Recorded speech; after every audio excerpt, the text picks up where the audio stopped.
un grand sadique qui est décédé il y a quelques minutes.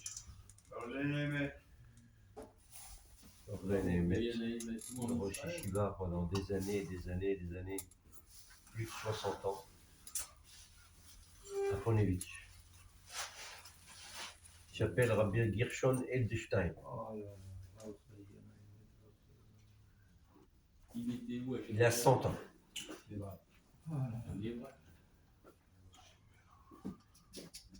Il y a juste quelques minutes là, qui vient de vous m'envoyer une nouvelle. Donc, l'Eilou Nishwato, qu'est-ce qu'on peut dire? Un grand sadique qui s'est donné pour la communauté, pour la jeunesse. Plus de 60 ans, je veux dire au moins 70 ans, si ce n'est pas plus.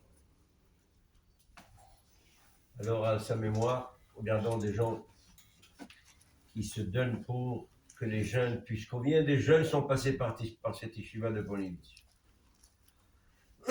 Combien? En tout cas, les Ilou Nishmato et les Fouach et Ilou Nishmat Kol Haniftarim. Également Patrick, notre ami Patrick Bendigui. Et les Fouach les mains pour tous ceux qui sont malades. Chez Mishlahlahem, Fouach les mains. Amen. Alors, comment ça se passe quand on monte à la Torah? Je voudrais qu'une fois pour toutes, qu'on sache comment c'est marqué dans la halacha. Lorsque je monte dans la Torah, je dois faire quoi? C'est un kavod, c'est un honneur que je vais monter faire des bénédictions sur la Torah. Donc, on va m'ouvrir le Sefer Torah. On va me montrer ce qu'on va lire pour moi, car normalement, c'est moi qui dois lire. Et comme malheureusement, je ne peux pas lire, alors il y a quelqu'un qui va lire pour moi. Et donc ma concentration, elle doit être comme si c'est moi qui lis. C'est pour ça que je vous donne le... Remarquez que je vous donne les sva, pour que vous puissiez vous concentrer dans votre passage, car c'est normalement, c'est vous que vous devez lire. Et donc, on lui montre, et il referme, et il fait la bracha. Il fait la bracha de merci. Merci à Kadosh Baruch Hu, que tu nous as choisis. Cher Baharbanu Mikol Amim. Tu nous as choisis parmi toutes les autres nations. En nous donnant la qualité numéro 1, la Torah. Venatan lanu et Torato. Si vous voulez que j'arrête, j'arrête. Non, j'arrête. Voilà. Donc, quand on monte à la Torah, et on fait ça, la question, elle se pose, Serge.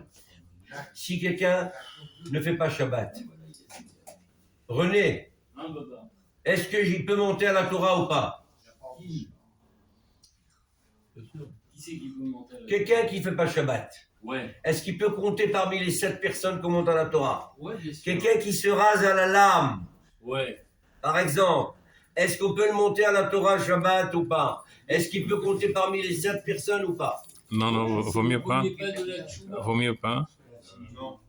Si on peut éviter, il faut éviter. Voilà, comme il a dit, c'est qu'elles font. Alors, celui qui se rase à la lame, il peut faire partie du compte du minyan.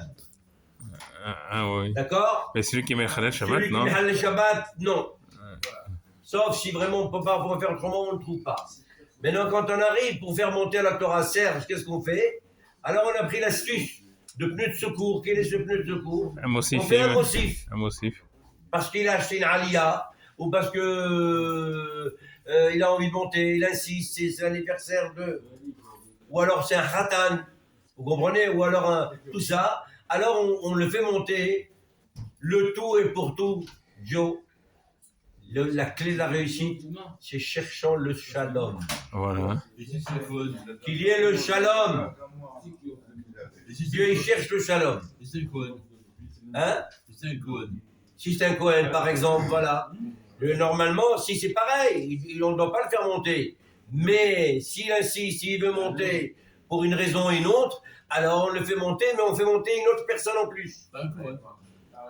Non, ça veut dire qu'on fait monter au total, pas 7, mais 8. Voilà. Tana, attends, Serge, il a dit que... Ah, voilà, Serge, il a dit ça y est, hein.